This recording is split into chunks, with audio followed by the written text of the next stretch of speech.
Students, कैसे हैं आप लोग? आई होप आप लोग बहुत अच्छे होंगे एंड बहुत ही मजे के साथ अपनी पढ़ाई कर रहे हैं।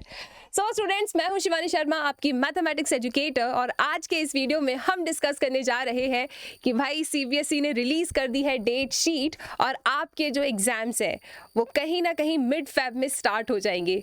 तो यार अब तो बिल्कुल सोचना बनता है कि किस तरीके से स्कोर किया जाए more than 98% in your board exam. तो सबसे पहले कभी भी लाइफ में किसी भी एग्जाम की तैयारी करो, ओके, तो उसका सिलेबस बहुत अच्छे से पता होना चाहिए। और अब तो यार आपका जो सिलेबस है आप सब जानते हो, एकदम रिड्यूस्ड सिलेबस है ना, और न्यू एनसीईआरटी बुक भी आ चुकी है। तो सिलेबस का आप लोग कोई टेंशन नहीं लेना कि पता नहीं मैम ये टॉपिक पढ़ना है या नहीं पढ़ना है। हम आपको जो कुछ भी पढ़ाने जा रहे हैं वो सब कुछ आपके सिलेबस के अकॉर्डिंग होगा। अब यहाँ पे बच्चों आप देख सकते हो कि मिड फेब में आपका एग्जाम स्टार्ट होगा। तो यहाँ पे ना इस वाले मंथ को ना अपन काउंट नहीं करते अभी, ठीक है।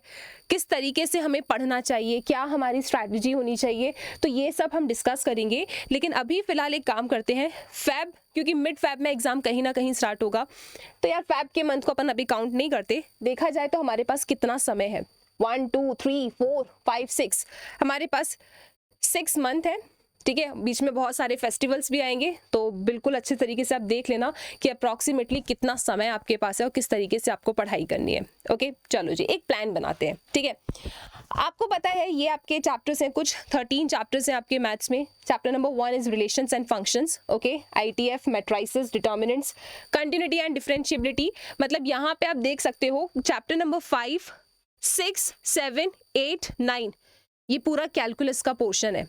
और हम सब जानते हैं कि कैलकुलस ना बहुत ही ज़्यादा मार्क्स कंटेन करता है। आई थिंक 35 मार्क्स का तो पूरा कैलकुलस का ही सेक्शन है आपके बोर्ड एग्जाम में।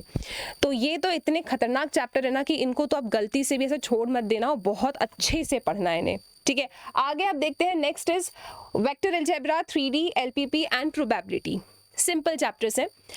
अब दिमाग में ये सवाल आ रहा होगा कि यार मैम अगर अभी भी हमने कुछ नहीं पढ़ा है तो हमें किस तरीके से पढ़ना चाहिए, और अगर हमने पढ़ के भी रख लिया है, राइट, कुछ चैप्टर्स हम ऑलरेडी कंप्लीट कर चुके हैं, तो भी किस तरीके से रिवीजन करें, राइट। तो ये वीडियो सबके लिए इम्पॉर्टेंट है। तो देखो मैं आप लोगों को बोलती हूँ, आप लोग ना एक सीक्वेंस फॉलो कर लो, ठीक है। रिलेशंस एंड फंक्शन से पढ़ना स्टार्ट करो, बहुत सिंपल है और बहुत कम आपको पढ़ना है, बहुत सारा पढ़ना भी नहीं है, ठीक है। बहुत रिड्यूस्ड है आपका सिलेबस, राइट। तो relations and functions and ITF, ये जो 2 चैप्टर्स है ना आपके, इन्हें आप साथ में कंप्लीट करेंगे। Relations and functions and ITF plus matrices, in 3 chapters को, ठीक है, जब भी पढ़ने बैठो ना मैथ्स में, तो ऐसे टारगेट बना लो यार कि अगर मैंने अगस्त का मंथ चूज किया है, राइट, अगस्त के मंथ से अगर मैं पढ़ना स्टार्ट कर रही हूँ, तो अगस्त के मंथ में मेरे ये 3 चैप्टर ना बहुत अच्छे से हो जाने चाहिए कि मेरे पास ना कॉन्फिडेंस हो इन 3 चैप्टर्स में। तो बच्चों relations and functions very very simple chapter, बहुत सिंपल है, बहुत स्कोरिंग है।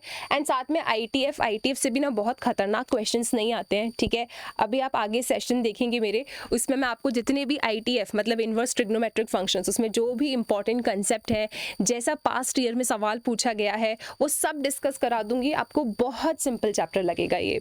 सो आईटीएफ एंड मैट्रिसेस तो बहुत ही ज्यादा सिंपल है, राइट। अगर आप चाहें ना तो इन 3 चैप्टर्स को मात्र 15 डेज में कंप्लीट कर सकते हो। इट्स वेरी वेरी सिंपल, लेकिन स्टिल हमें और भी सब्जेक्ट्स पढ़ने होते हैं, तो आप अगस्त के मंथ में पूरा डेडिकेट कर दो भाई ये 3 चैप्टर्स को, बहुत अच्छे से पढ़ो, लेकिन ऐसा पढ़ना कि अच्छे से पढ़ लिया है, ठीक है।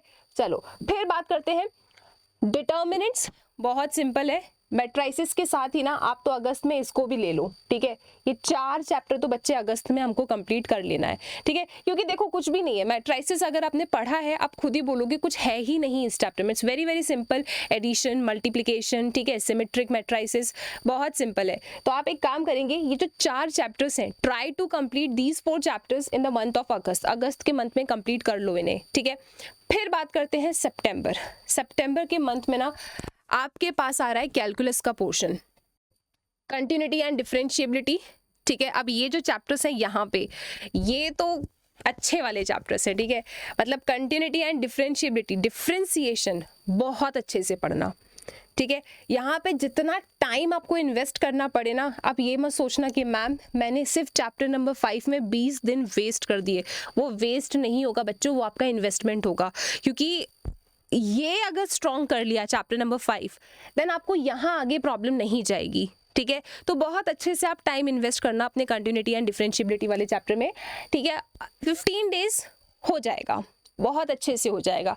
कितने भी वैरायटी ऑफ क्वेश्चंस आप पढ़ोगे ना 15 डेज में बहुत प्यार से हो जाएगा। तो यहाँ पे 15 डेज कंटिन्यूटी एंड डिफरेंशिएबिलिटी को देंगे एंड एप्लीकेशन ऑफ डेरिवेटिव को भी आप 15 डेज मतलब सितंबर के मंथ में बच्चों आप लोग ये 2 चैप्टर्स जरूर कंप्लीट कर ही लेना, ठीक है। आप ये नहीं बोलोगे मैम सिर्फ 2 ही चैप्टर, बच्चों आप लोगों को और भी सब्जेक्ट्स पढ़ना है, तो उस हिसाब से अपन पूरा टाइम टेबल फ्रेम कर रहे हैं, ठीक है। अभी आपको लग रहा होगा मैम अगस्त में 4 चैप्टर दे दिया आपने, लेकिन हो जाएंगे, ट्रस्ट मी 4 चैप्टर्स हो जाएंगे और मैं आपके साथ हूँ इस जर्नी में, अपन कंप्लीट कर लेंगे बहुत अच्छे से, बिल्कुल स्ट्रेस नहीं लेना है, ठीक है।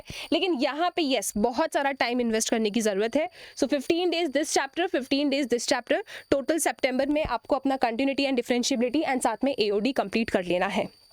फिर आते हैं एक और बहुत बड़े चैप्टर पे, दैट इज इंटीग्रल्स। इसको भी आप 15 डेज में कंप्लीट कर सकते हैं बहुत आराम से। दिस इज इन्वेस्टमेंट, ठीक है, ये एक इन्वेस्टमेंट है। ये मत सोचना मैम 15 दिन एक चैप्टर, लेकिन पूरे डेडिकेशन के साथ पढ़ना, ठीक है। ऐसा नहीं कि ठीक है 2 क्वेश्चन कर लिए, 15 दिन है अपने पास, आराम से 2 कर लो 3 कर लो, नहीं, जितना ज़्यादा प्रैक्टिस कर सकते हो। याद है ना प्रॉमिस, आप मुझे लास्ट में बताएंगे जब आपके बोर्ड एग्जाम कंप्लीट हो जाएंगे कितने रजिस्टर्स भरे हैं, ठीक है। तो भाई 15 डेज इंटीग्रल्स, जितनी प्रैक्टिस कर सकते हो प्रैक्टिस करोगे। फिर बात करते हैं एप्लीकेशन ऑफ इंटीग्रल। बहुत सिंपल है, बहुत सिंपल है, 7 डेज में कंप्लीट कर लोगे आप, ठीक है। 5-4 दिन में ये चैप्टर आराम से कंप्लीट हो सकता है। Just study pattern wise, pattern के क्वेश्चंस पढ़ लो, हो जाएगा, ठीक है। मैं कराऊंगी आपको, बिल्कुल पैटर्न वाइज बताऊंगी, यार ये 5-6 पैटर्न्स हैं, इन्हीं पैटर्न्स पे सवाल आते हैं, आप कर लोगे, ठीक है। तो यहाँ पे मैं 5 डेज दे देती हूँ, AOI सफिशिएंट है, हो जाएगा कंप्लीट। डिफरेंशियल इक्वेशन में जितना भी रिमेनिंग डेज बचा है, डिफरेंशियल इक्वेशन को आप उसमें कंप्लीट कर लेंगे। मतलब मैं ऐसा चाहती हूँ कि आप लोग अक्टूबर के मंथ में अपना ये integrals, AOI and differential equations को कंप्लीट कर लो, ठीक है। देखो ये प्लान ऊपर नीचे भी हो सकता है, अगर किसी का मन पहले किसी और चैप्टर को करने का है आप बिल्कुल कर सकते हो, लेकिन वो टाइम देख लेना कि कितना टाइम इन्वेस्ट कर रहे हो उन चैप्टर्स में, ओके जी। चलिए जी, फिर तो कुछ बचा नहीं हमारे पास, अभी भी कितने मंथ बचे, नवंबर, दिसंबर एंड जनवरी, ओके। तो यहाँ पे बात करते हैं वेक्टर अलजेब्रा की। वेक्टर अलजेब्रा एंड 3D आप पूरा यहाँ पे नवंबर का मंथ इसे दे दो आराम से, ठीक है। पैटर्न वाइज क्वेश्चंस पढ़ना, पैटर्न वाइज पढ़ोगे, मैं पढ़ाऊंगी आपको, आप बिल्कुल स्ट्रेस नहीं लेंगे, आपसे सब बन जाएगा। एंड जितना टाइम फ्रेम दे रही हो ना उससे कम टाइम फ्रेम में पढ़ लोगे, मेरा प्रॉमिस है आपको, ठीक है। So vector algebra and 3D नवंबर के मंथ में कंप्लीट कर ही लेना। तो हम नवंबर तक आ गए हैं। फिर बात करते हैं बच्चों अपने दिसंबर की, ठीक है। दिसंबर में आप कंप्लीट करेंगे LPP एंड प्रोबेबिलिटी। ये कंसेप्ट के वाइज पढ़ रहे हो, ठीक है, पूरा निचोड़ रहे हो इन टॉपिक्स को बहुत अच्छे से, और बहुत अलग अलग सोर्सेज से क्वेश्चंस की प्रैक्टिस कर रहे हो। तो LPP and probability in the month of December आप कंप्लीट कर लेंगे। स्टिल आपके पास पूरा जनवरी बचता है, तो पूरे जनवरी में आप रिविजन कर सकते हो, ठीक है। तो आपके पास रिविजन करने के लिए पूरा 1 मंथ है। फिर बात करते हैं फरवरी की, जितना डेज रिमेनिंग है सिर्फ और सिर्फ सैम्पल पेपर सॉल्व करो, बहुत आराम से, बहुत अच्छे तरीके से अपना पेपर आप सॉल्व कर लेंगे और अच्छा स्कोर कर लेंगे, ठीक है। तो राइट वे बच्चों क्या है, किस तरीके से पढ़ना है, पूरा स्केड्यूल आपके पास है। जब आप प्रैक्टिस कर रहे होगे ना, मैंने 15 डेज 20 डेज जो दिए हैं, उन समय पे आप किस तरीके से क्वेश्चंस को प्रैक्टिस करोगे, कौन से रिसोर्स से आपको पढ़ना है, तो डेफिनेटली आपको NCERT फॉलो करना है। एग्जाम्पलर की मोस्ट इंपॉर्टेंट क्वेश्चंस मैं आपको बताऊंगी, उन क्वेश्चंस को आप सॉल्व करेंगे। देन PYQs, बिना PYQs के तो एग्जाम में जाना ही नहीं है।